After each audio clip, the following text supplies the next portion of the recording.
Quand j'ai échoué au bac, je ne pouvais pas abandonner. Donc, j'ai fait ce que je pouvais. Et après ce bac-là, je n'avais pas de perspective, c'est-à-dire quelqu'un qui allait financer mes études supérieures. J'ai dit, mais non, il faut que je trouve une solution. Donc, ça a commencé comme ça. Et c'est là que j'ai découvert qu'au fond, j'avais une force en moi que je négligeais. J'étais résiliente, c'est-à-dire je tombe, je me relève, je continue.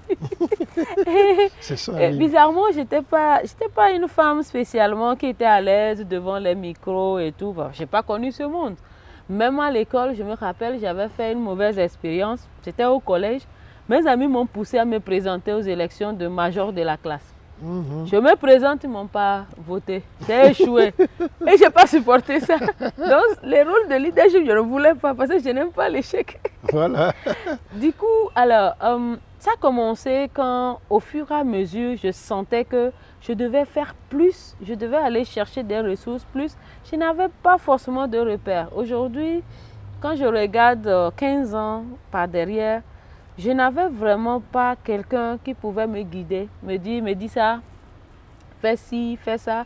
Je tombais, je me relevais, je tombais, je me relevais. Je savais juste que je devais aller loin. Comment, je ne sais pas. Donc c'est au fil du temps, et j'osais beaucoup, j'étais quelqu'un, je suis vraiment tirée vers le social, j'aime le contact humain, j'aime aider, j'aime me sentir utile, j'aime apporter de la valeur. Donc c'est comme ça qu'on me confiait des responsabilités. Comme je suis très méticuleuse, hein, donc comme j'étais, après on m'en donne encore plus. Et je me rappelle quand j'avais pris la parole devant 3000 personnes pour animer une conférence, j'étais là, toute petite et tout, c'était impressionnant. Ah, qu'est-ce que je vais leur dire et tout ça. Mais à la fin, dans la pratique, je me rends compte que, mais tiens, en fait, pour moi, le leadership doit être un leadership d'impact positif et ça doit commencer par soi-même.